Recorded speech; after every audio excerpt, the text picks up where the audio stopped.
I'm not sure if I want to start this video by mentioning the other names in the live sim video games genre to then counterbalance their traits with the qualities I think Paralives might have. But let's just zoom out for a second before we zoom in. We have a landscape that is and has been mainly occupied by the Sims games, and this scenery now seems to be making room for new games in the genre. I mean, predominantly in Zoe, since it has already made its way out in the world with the early access arrival at the end of March 2025. Unfortunately, while the community waited for Inzoi to be released, we had to witness the tragic downfall of another project backed up by a big company. Life by You, may she always rest in peace, honey. I know, we Sims players have navigated some rough times, but that just highlights our resilience and patience, so yay for us, I guess. My world is falling apart. My marriage is falling apart. My security is falling apart, and I'm miserable within my own mind and my body, and I don't know where I belong anymore. Everything's perfect.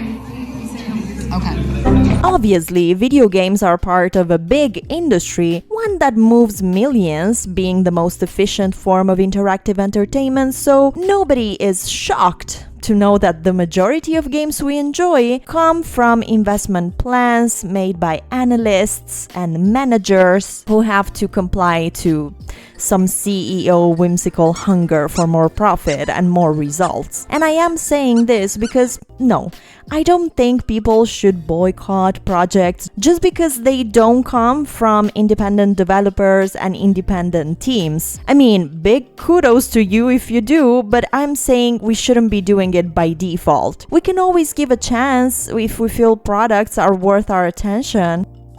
But honey, if you, like me, are someone who from time to time thinks, you know what, I am so tired of this BS, you probably get a nice smirk on your face when you realize there might be hope within this messed up planet. And hope sometimes comes in the shape of a smaller group of people who try making something happen for passion, commitment, art, and love for a community. Call me a fan, honey, but I think Paralives might be the little ray of hope in the current live sim video games landscape. And this is why I want to be clear about my opinion and say that I really think we should protect Paralives at all costs. I feel many times we tend to be very suspicious of new things, especially when we can't have a confirmation that trust will be rewarded with our expectations being met. I am absolutely aware of this.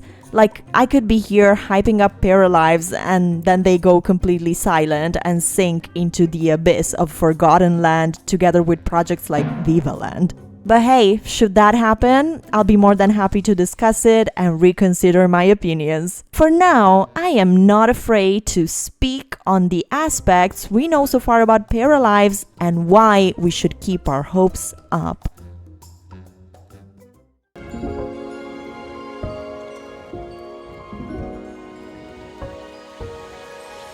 Paralives is a totally independent project developed by the Paralives studio and self-published, which means the financial backup the game currently has is rooted in the team's Patreons and whatever donations they might get from the community or from their professional or personal contacts. And I'm really just speculating here, just assuming that the hype around the arrival of the game might have reached people who are eager to give more than the max tier value on Patreon, hoping that this kind of people still exist in 2025 weird world, you know?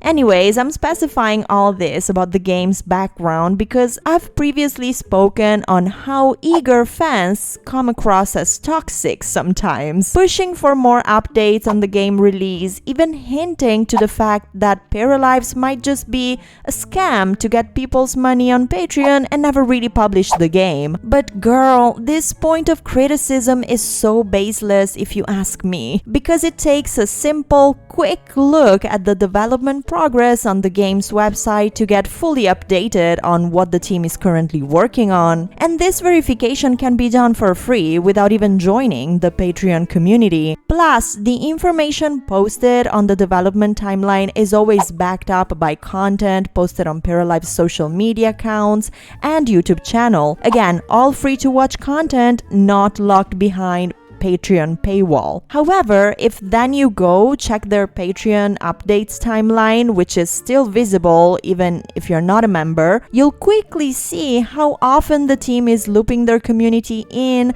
about features they're working on, like new content, new features, showcase of items from new hairstyles to new careers. And if this is not enough for you to deem the project pretty transparent and consistent with the roadmap, just consider the fact that the founder, Alex Massé, has been working on the birth of Paralives since 2019, when he quit his job to dedicate as much time as he could to the game.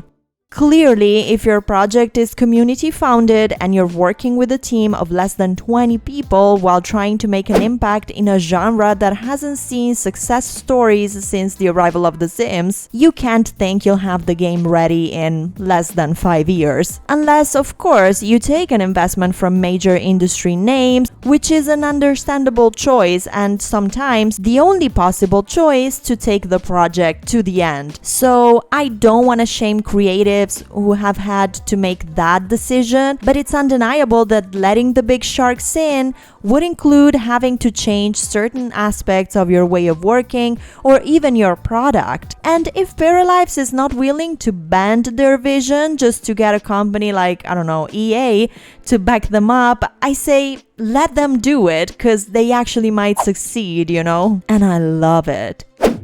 So yes, for me, the project's transparency and consistency with their community is a major green flag and a refreshing approach in today's world. And I know video games publishers and developers do have Q&A channels with their players and often go on about their community input and community feedback and community love and community deals and community of the community. However, isn't it more believable that a project that is literally entirely community founded will be in fact community driven? Like, what I mean is that I find a huge difference between being a big publisher that is ready to release a title and decides to open channels or opportunities for the community to give feedback, and being a community supported project that wouldn't even exist if the community didn't believe in it.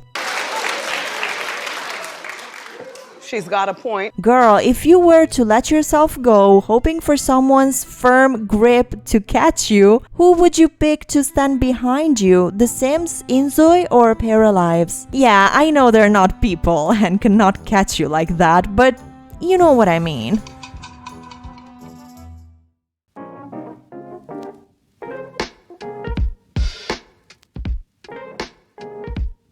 Paralives is expected to release for PC and Mac and is developed with the game engine called Unity. Unity is a game engine commonly used for indie, 2D, and mobile games, and let me say this.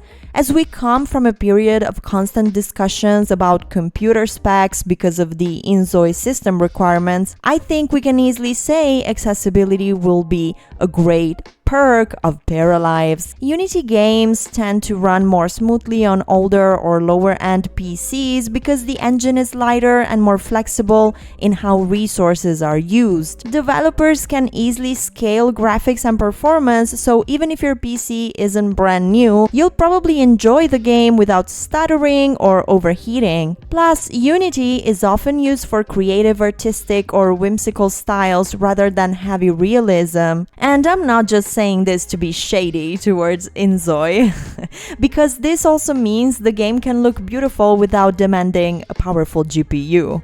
Yeah, we've talked extensively about GPU requirements during those pre-early access days with Inzoi. And I would say that if the specs from Inzoi generated a bit of a division in the community, mainly those whose machines could handle AAA games performance and those who couldn't, it's very possible the structure of Paralives will potentially give everyone a seat at the table. But don't get me wrong, the fact that the game might be easier to access for players won't mean we will have less gameplay, at least it doesn't look like it. Because the team has already confirmed that the game will be released with an open world small town, an advanced character editor named Paramaker, advanced personalities for the parafolks, dogs, cats and horses, cars, bikes and boats, weather effects and seasons, plus one town at launch but more worlds and a world creation tool available at a later time.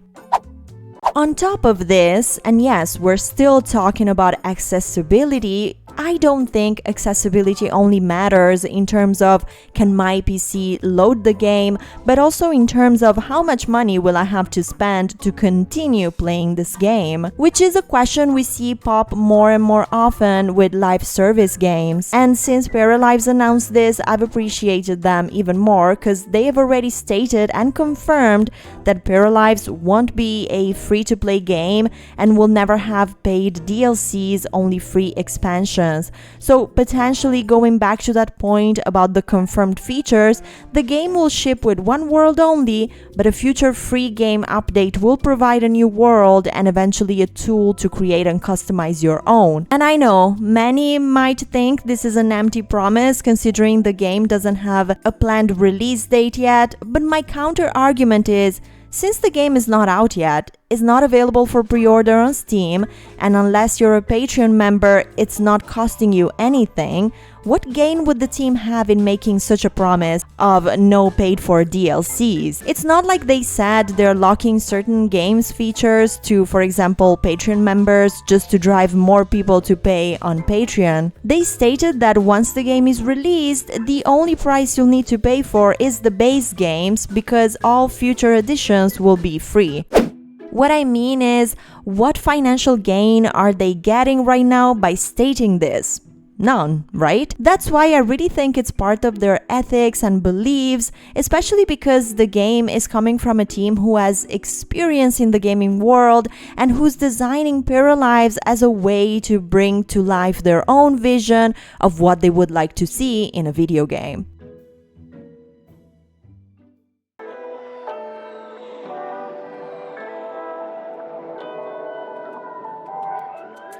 Obviously, I haven't played Paralives, and according to the Paralives FAQ, nobody will before the game is released since they aren't planning to have a beta phase. So my assessment on the heart of the game, meaning the gameplay, is purely personal and based on what we've seen so far from the content the team has shared about it. That said, when I look at the gameplay demo and other renderings of the gameplay, I like it.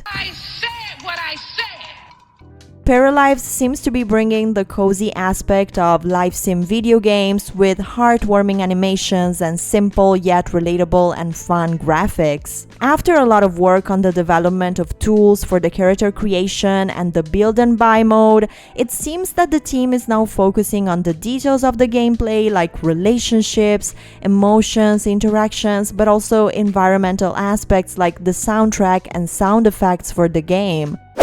Like, these guys could have easily signed up for a generative AI platform to create all their sound effects and music. Instead, they got their own music composer locked in to create such detailed sound experiences. Like, they literally shared a video where you see this guy wearing different types of shoes to recreate accurate footstep noise. And I know many people might disregard this or take it for granted, but I think this type of vision and commitment is what shows the passion behind making a game that is worth the investment the community is making and will make in supporting the project. I think it's human, it's heartwarming, and it's, again, refreshing, especially because we get to watch these behind the scenes moments. I mean, isn't that precious? Fashion, blaming on the fashion, whether it's music or clothing.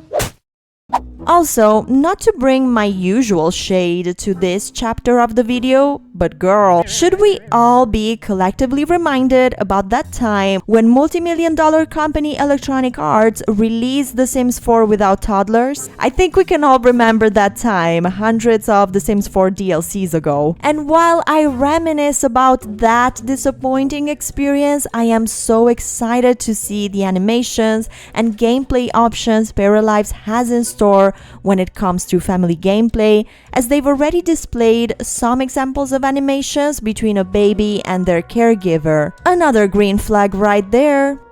The idea for the gameplay in Paralives seems to be the classic approach of these are the computer people, this is where computer people live, and here are a bunch of things for you to do with or to them. At least that's what I've gathered from their posts and descriptions. But I'm also getting the impression that the team is working to give lore to the world these characters live in. Like, look at the Mickey character they shared on their Instagram page. An interesting example of something parafolks might all know about their universe and might be into. Plus, I think we might see some examples of storytelling with the very first characters we've seen, Maggie and Sebastian, as they've become kind of the symbol of Paralives by now. Honestly, I have the feeling that once I start talking about Paralives, I could go on and yap about it forever, because the premise and the vibe of the game really look like my cup of tea. I get the impression they're truly aiming for the right spots with the direction for the gameplay, and I hope they'll continue investing in it, because as much as I want to just feel cozy and relaxed while playing Paralives, I absolutely cannot wait to create drama with my parafolks. So I hope the team will keep us, traumatized and old family gameplay fans, in mind when they finalize the interactions and connections between parafolks.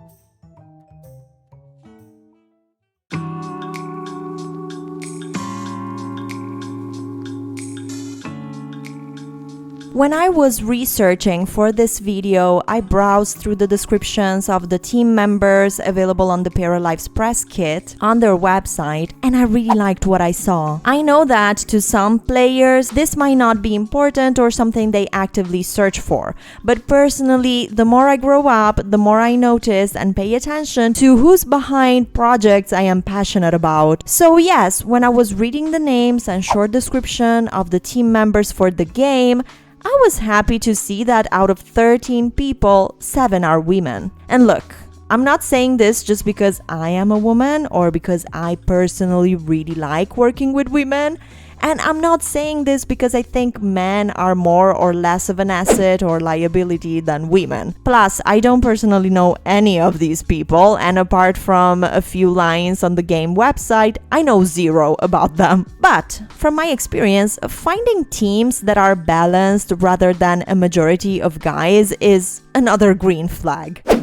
This might matter just to me and to a more restricted group of people, and I hope my opinion won't get misunderstood, as I'm not trying to make broad statement like this game will be perfect because the amount of men and women working on it is equal. I am just saying that I find projects that involve a diverse group of people to be more successful than ideas that are created, worked on, tested, and marketed by one demographic only.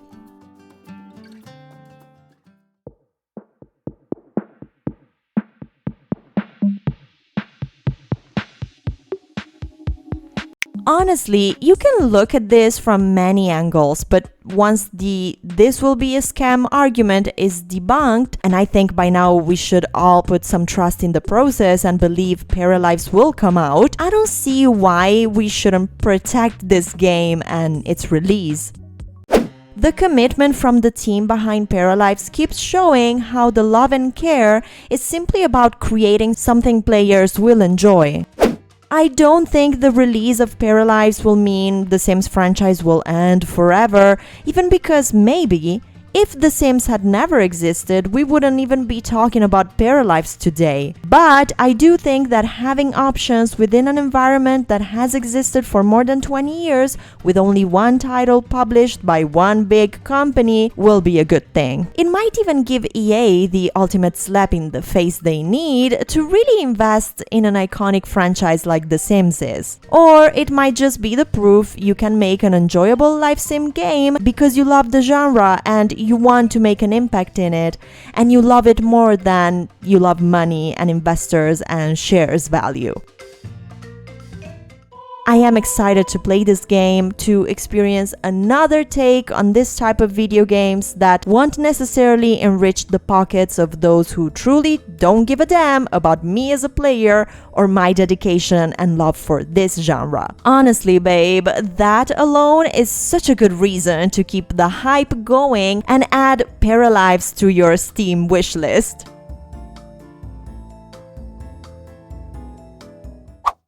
And if you want to hear more about the past, present, and future of life simulation video games, feel free to hit the subscribe button and join me here at the Drama House. I can't wait to see you back here and to read your thoughts on Paralives in the comment section, so do let me know.